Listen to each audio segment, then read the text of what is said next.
Our next performer, another very funny comedian, Travis Jones. Travis is a Bootylicious stand-up comedian who is a survivor despite all the bills. You can follow him on Twitter at Tweets by Travis. He's got a huge ego, but the one thing he finds irreplaceable is his surfboard. He really did his research for this bio. On this song, we're going to have Amber Duncan singing. Please give it up for Bootylicious.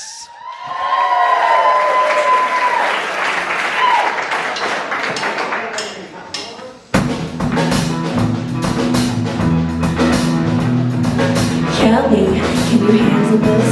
Michelle, can you handle this? Beyonce, can you handle this? I don't think you can handle this. Let her move, we ride. Looking sexy, looking high. Fast chick, chick aside. DJ, jam tonight. Spotted me, a tiny thing. There you are. Come on, baby, don't you wanna dance with me? Can you handle me? Gotta do much better if you wanna dance with me tonight. Gotta move your gently if you wanna dance with me tonight. Read my lips carefully if you like what you see. Move, you can hang with me. As it looks like I just look at you, you're scared of me. Buckle up your seatbelts, time to take off. I don't think you're ready for this jelly. I don't think you're ready for this jelly. I don't think you're ready for this. Body's too bootylicious for you, babe. I don't think you're ready for this jelly. I don't think you're ready for this jelly. I don't think you're ready for this. Body's too bootylicious for you, babe.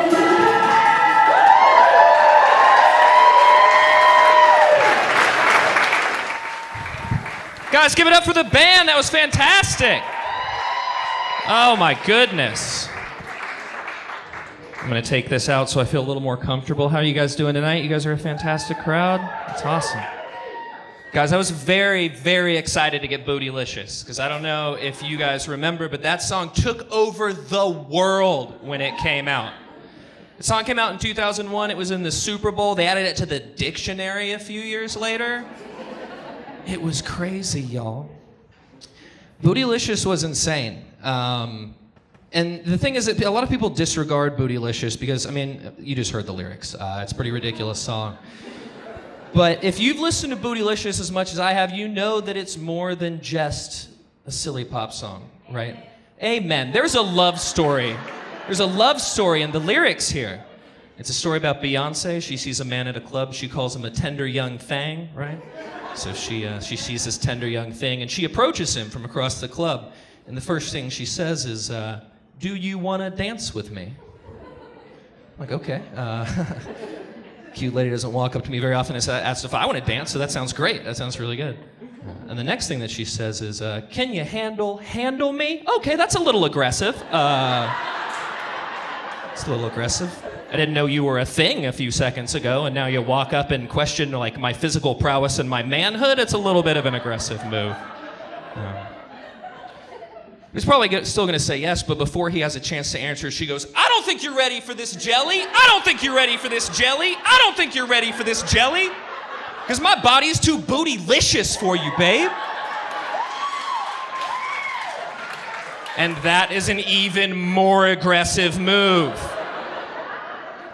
That's crazy. I didn't know who you were. You come up from across the club, you question my manhood, and then you yell about condiments for 3 minutes? That's a weird thing to do. I'm just glad that that's not how like the rest of life works. I'm glad I don't go to a restaurant and a waiter spots me from across the restaurant, and he's like, "Would you like some passion fruit?"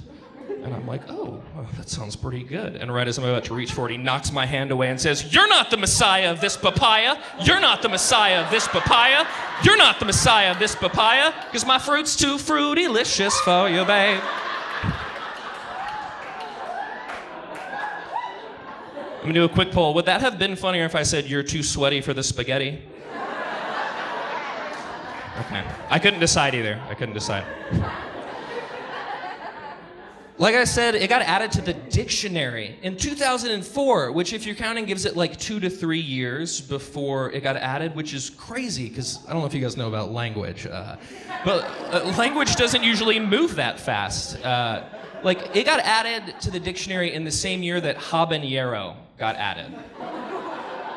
Which might not seem that crazy until you do the research like I did and find that people have been using habaneros since 6500 BC. How pissed are you if you're habanero in that situation? I've been making shit delicious for 8,000 years. Now I get added alongside Bootylicious, who's been along for 3. Let's see if Bootylicious has staying power. I assume that that's how all of the nominees in the 2001 Oscars felt after Haley Joel Osment got nominated for The Sixth Sense. Because, like, he's 11 years old when he got nominated for that movie. And, yeah, I'm talking about the Oscars. It's tangential. Like, he was 11, you know who else got nominated in Haley Joel Osment's category was Michael Caine and Tom Cruise, who are, like, 2 of the biggest superstars of all time. Like, if that situation, if you're Michael Caine, you're like, listen, I'm Michael Caine. I've been in the motion pictures since 1950. This is a load of hooey.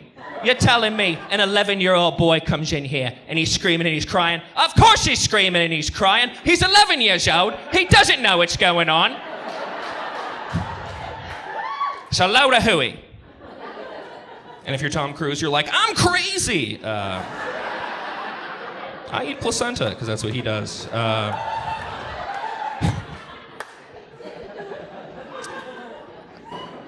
I like to get back to Beyonce. I'm sorry I talked about the Oscars for a second.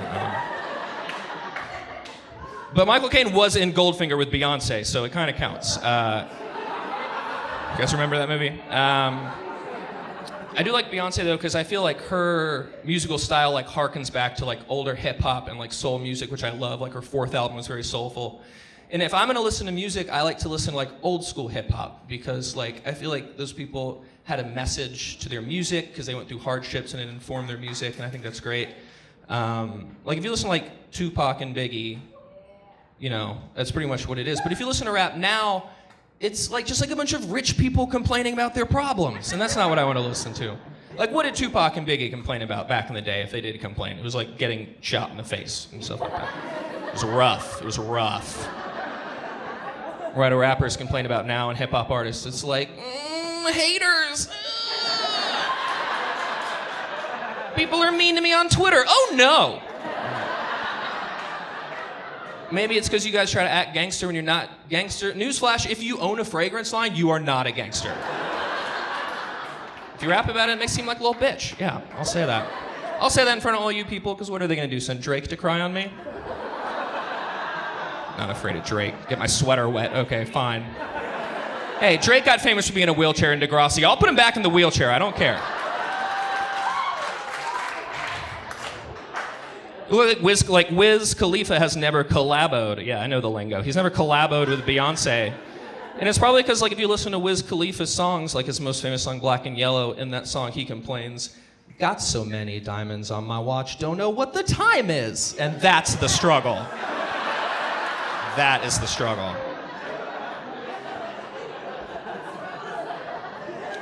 Do have some advice for Wiz Khalifa, though, if you are looking at your wrist jewelry and you're having trouble telling what time it is. I know you smoke a lot of weed. You probably bought a bracelet.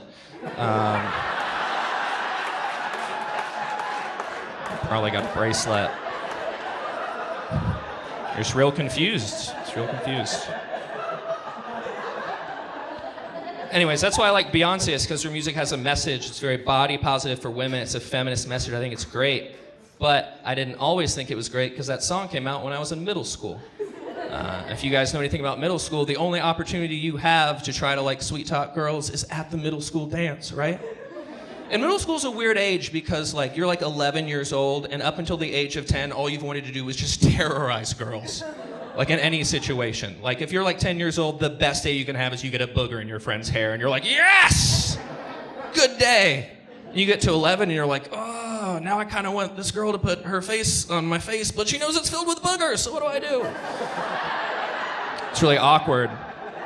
So you're at a middle school dance and you finally work up the courage to talk to a girl and you're feeling really nervous about it. You have all this anxiety and you make your way across the room to this girl that you have a crush on, and right as you're about to get there, Bootylicious comes on.